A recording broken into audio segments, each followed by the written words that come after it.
Hi everyone, I'm International Master Jeff Lawton. I'm going to look at Game 18 from the FIDE World Blitz Championship played recently in Moscow.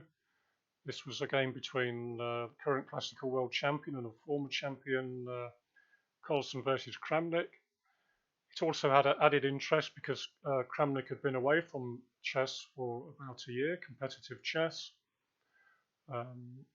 and he was actually doing incredibly well, perhaps a lot better than we might have thought. And at this point in the tournament, he'd had a bit of a surge in game the second day, and he was now only half a point behind Carlsen, who was leading on 13 and a half from 17, ahead of Nakamura and then Kramnik. So Carlsen White played 1d4.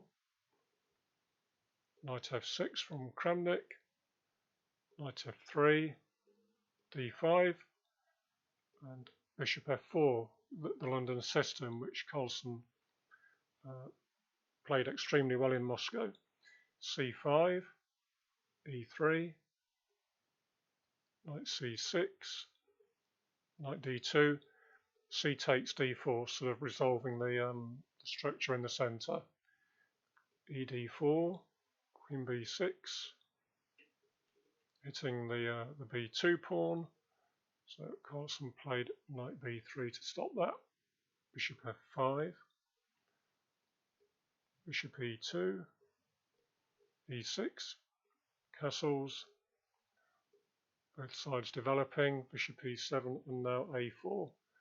So the idea of this move is to sort of gain space and gain a tempo for a5, which is a move Carlsen likes to do in this structure, and then sort of strengthen his grip on the c5 square, which is his knight is readily placed to occupy. a6, a5, queen d8, knight e5,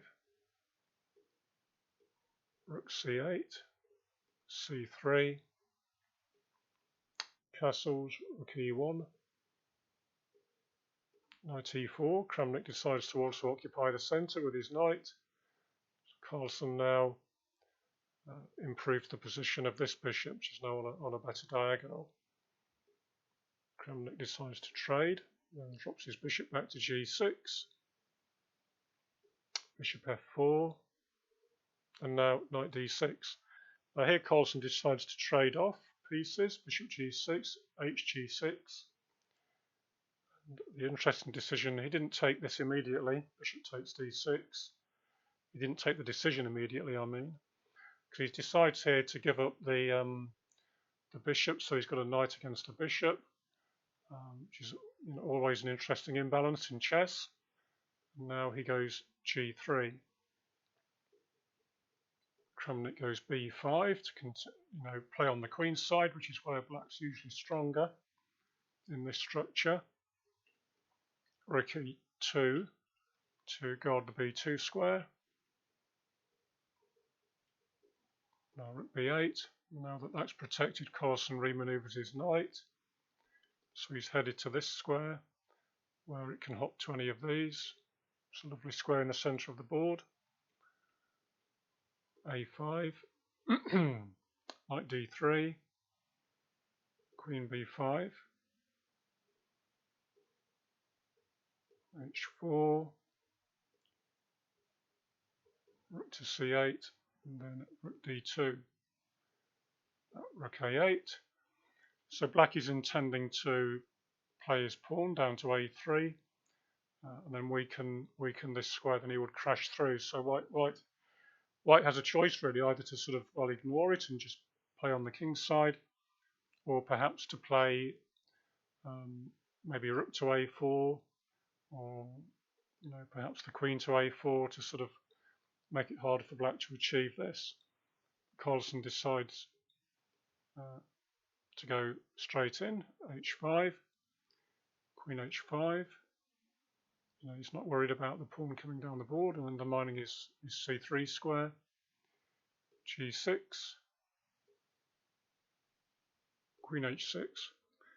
Sort of all of a sudden, almost out of nowhere, White has sort of developed some threats to the king. For example, he might be able to go king here and then rook over, and then it would be curtains for black. So black certainly has to do something about this.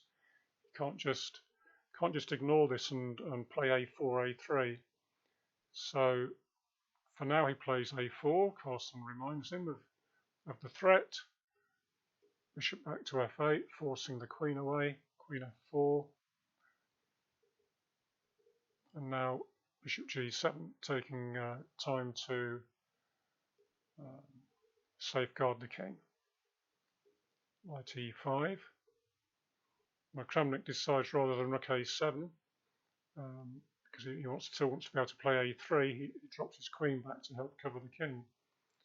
And now rook d3. And now Kramnik felt compelled to play f3. There is also rook h1 is happening. He felt compelled to play f6, sorry. This perhaps is already a sign that things haven't gone right for him, because he's weakening. Both these are sort of attackable, and White's managed to, sort of focus the area of play on the king's side. Knight g4, which hits the f6 pawn. Queen f8, rook f3 again. A nice rook lift that Carlsen has now done, again hitting the f6 square.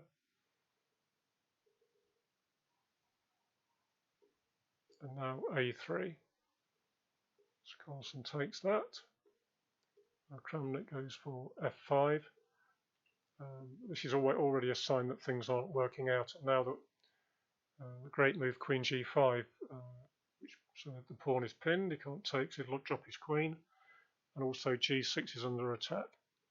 And it's quite clear by now that this has gone badly wrong for Kramnik, but he was very short of time. So he played his king to f7. Carlsen continued rook h1, rook a3, and now rook h7, intending knight h6 check. And there isn't very much that Kramnik can do about this, so he played rook c takes c3, knight h6, king e8, queen g6 check, king d8. And in this position, Kramnik actually resigned before Carlsen can simply just take the piece here with this, and now rook g7, and it's all over, piece up and totally winning.